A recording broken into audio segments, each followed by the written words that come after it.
Halo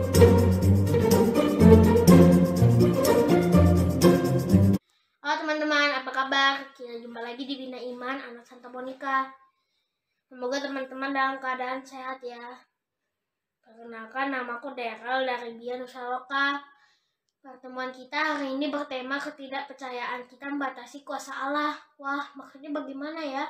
Yuk kita simak pertemuan kali ini.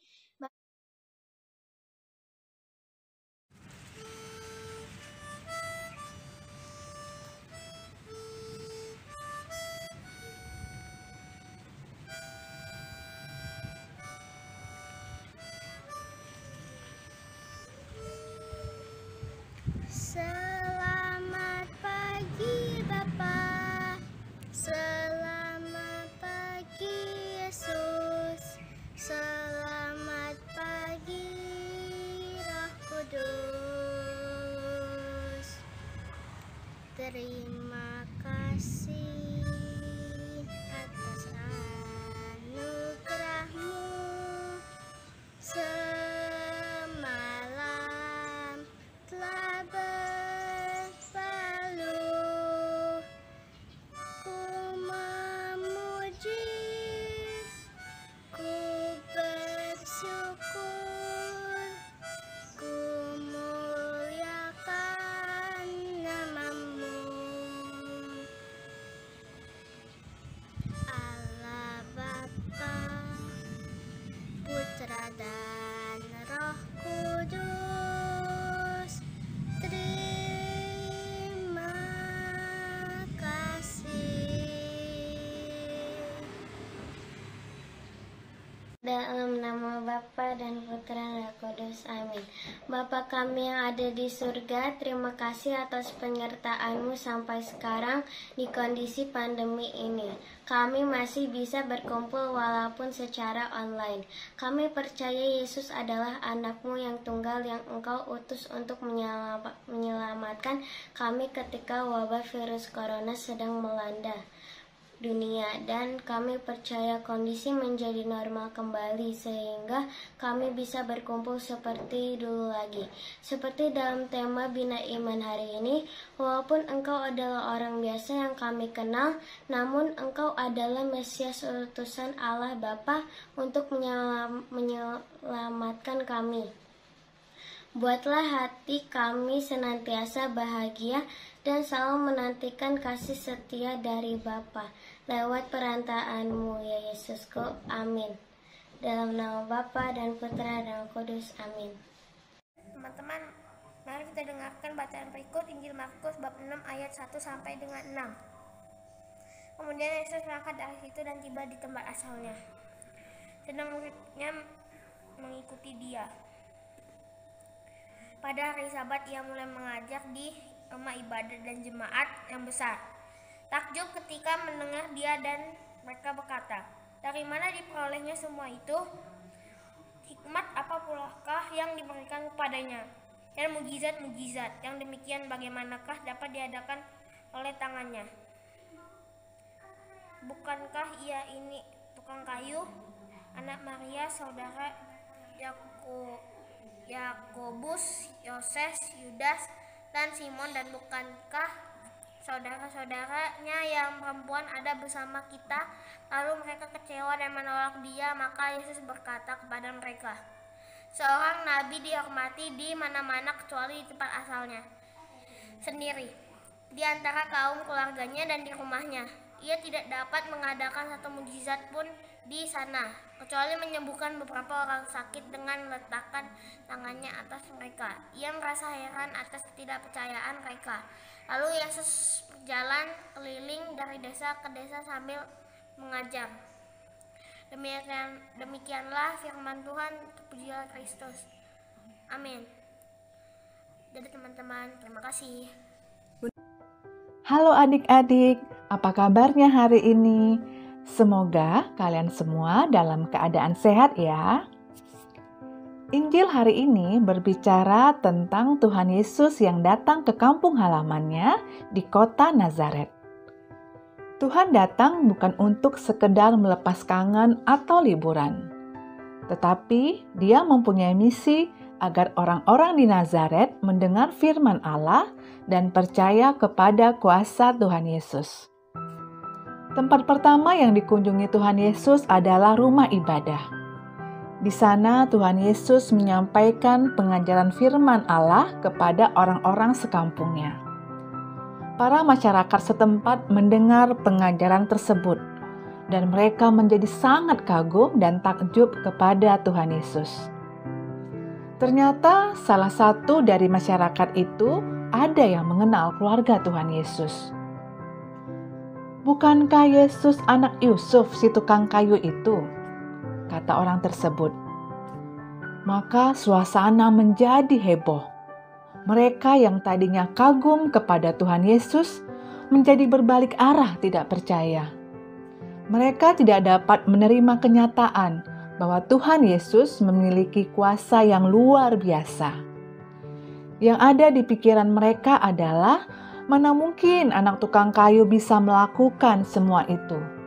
Mana mungkin keluarga yang sederhana bisa melakukan hal itu? Akhirnya, orang banyak itu kecewa dan menolak Tuhan Yesus. Tuhan Yesus yang lemah lembut mengerti sikap penolakan mereka. Dan ia berkata bahwa seorang nabi memang selalu ditolak di tempatnya sendiri, ditolak kaum keluarganya sendiri. Tuhan Yesus melihat ketidakpercayaan besar dimiliki orang banyak itu. Ketidakpercayaan mereka membuat tidak terjadi satupun mujizat bagi orang-orang di Nazaret.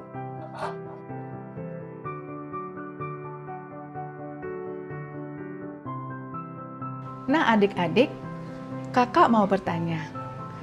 Dari cerita kakak tadi, mengapa ya orang-orang tidak percaya kepada Tuhan Yesus yang adalah Mesias? Ya, benar banget.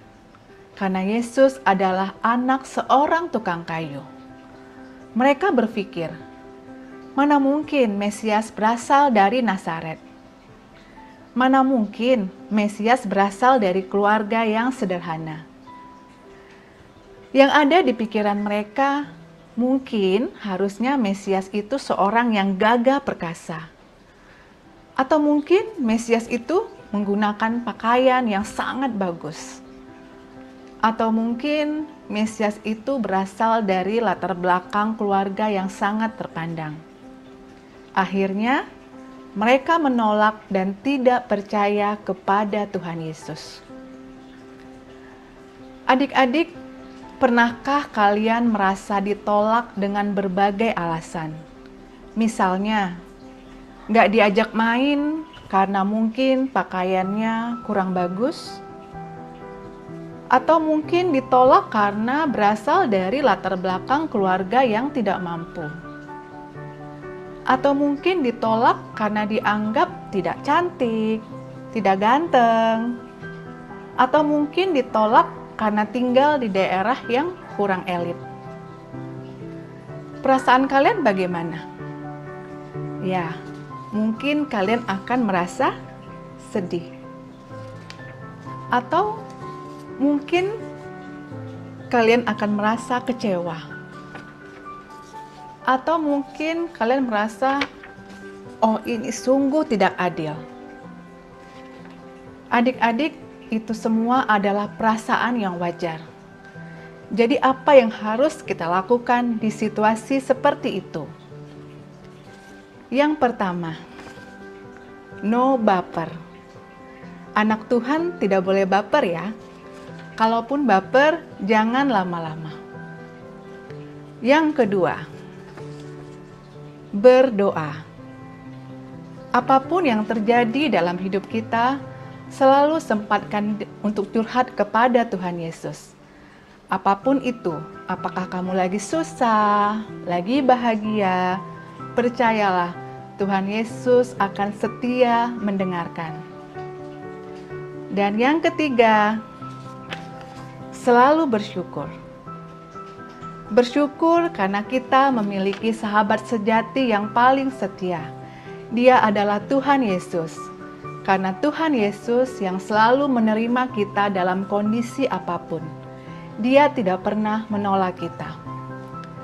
Tuhan Yesus tidak pernah membeda-bedakan kita dari status sosial, latar belakang keluarga, dari warna kulit, apakah kita lagi susah, apakah kita lagi senang, atau apapun itu. Jadi adik-adik, apapun yang terjadi pada hidup kita, tetaplah selalu percaya kepada Tuhan Yesus, yang pasti akan selalu menolong dan membantu kita. Tetaplah bersukacita, tetap bergembira, dan selalu bersyukur, maka berkat-Nya akan datang pada saat yang tepat. Sampai ketemu lagi, Tuhan memberkati.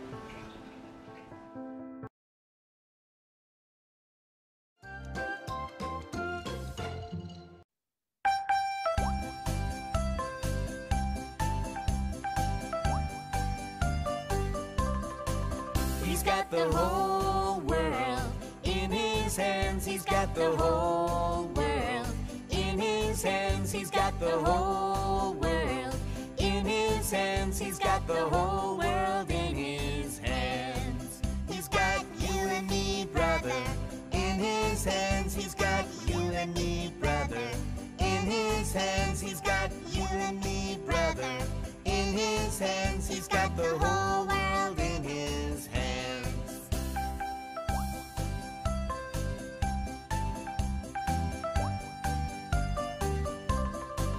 He's got you and me, sister, in his hands. He's got you and me, sister, in his hands. He's got you and me, sister, in his hands. He's got the whole world in his hands.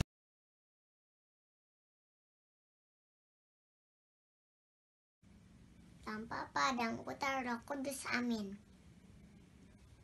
Ya Tuhan, terima kasih untuk berkah dan rahmat yang Kau limpahkan kepada kami hingga hari ini. Curahkan Roh Kudus-Mu kepada kami, agar kami percaya padamu, agar kuasa-Mu bekerja dari dalam diri kami. Amin. Dalam Bapa dan Putra Roh Kudus, amin.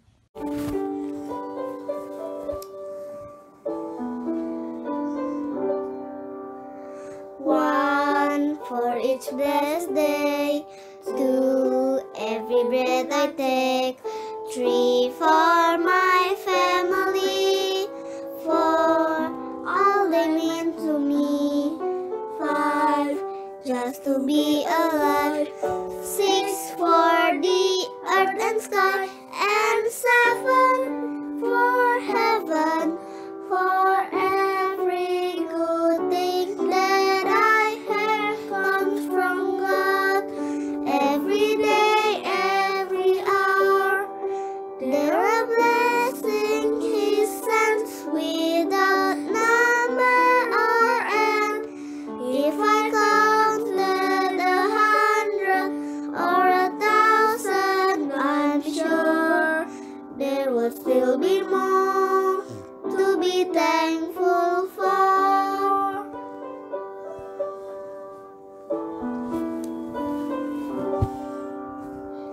8 for the chains to go, 9 heart and hands and soul, 10 for the eyes to see,